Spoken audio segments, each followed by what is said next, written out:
Trump faces impasse over Iran war.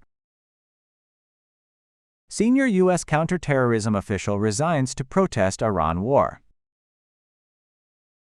Lebanon says Israel strikes on central Beirut, kill at least 6. Israel says killed Iran National Security Chief Ali Larijani, Basij Chief Ghulamreza Soleimani. U.S. President Donald Trump is facing growing pressure over the ongoing war with Iran as questions emerge about the lack of a clear strategy or exit plan. Despite repeated claims that Iran has been significantly weakened by U.S. and Israeli strikes, the conflict continues with no clear end in sight. Iran has shown no indication that it is willing to surrender, and analysts say both sides would need to agree before the war can end. The situation has been further complicated by rising oil prices and the spread of violence across the Middle East, including attacks in Gulf countries and Iraq. The resignation of a senior U.S. counterterrorism official has also added to the pressure on the administration, highlighting internal disagreements over the war. Experts say the United States may not be able to achieve its objectives through military action alone.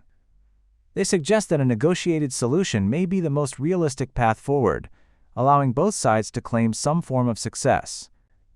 However, diplomatic options appear limited, and it remains unclear when or how talks could begin.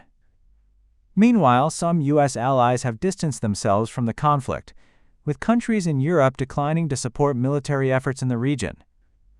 Analysts warn that without a clear strategy, the conflict could continue to escalate, increasing risks for the region and the global economy. A senior U.S. counterterrorism official has resigned in protest over the war involving the United States, Israel, and Iran. Joseph Kent, director of the National Counterterrorism Center, said in his resignation letter that he could not support the ongoing conflict. He argued that Iran did not pose an imminent threat to the United States and claimed the war was influenced by external pressure.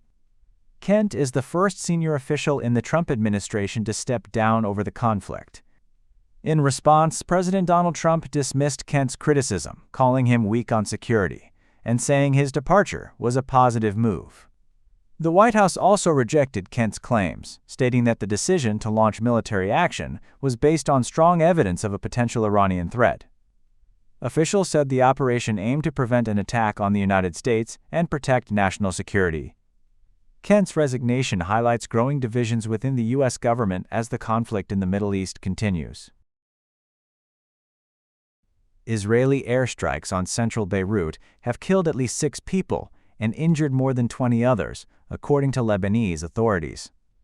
The strikes hit residential apartments in densely populated areas early Wednesday, including the Zuqaq al-Blat and Basta neighborhoods. Lebanon's health ministry said the victims included civilians, and some remains will require DNA testing for identification. The attacks came without prior warning, raising concerns over civilian safety. Shortly after, the Israeli military issued a new evacuation warning for another area in central Beirut, signaling possible further strikes. Additional airstrikes were also reported in Beirut's southern suburbs and other parts of Lebanon, including near the coastal city of Sidon. Lebanon has been heavily affected since the conflict expanded earlier this month, with Israeli forces carrying out widespread strikes and ground operations. According to Lebanese officials, more than 900 people have been killed and over 1 million displaced since the escalation began. The situation continues to worsen, with growing fears of further escalation and humanitarian impact across the country. Israel says it has killed Iran's national security chief Ali Larijani in a recent strike, though Iran has not confirmed the claim. Israeli Defense Minister Israel Katz said Larijani was eliminated, calling it a major blow to Iran's leadership. Earlier, Israel also said it killed Ghulamreza Soleimani, a senior commander of Iran's Basij paramilitary force, in a strike on Tehran. The reported killings come amid continued airstrikes across the region, including in Iran and Lebanon. Explosions were reported in Tehran overnight, while Israeli strikes also targeted areas in Beirut linked to Hezbollah. The conflict has expanded across multiple countries, with Iran launching retaliatory attacks on U.S. and allied targets in the region.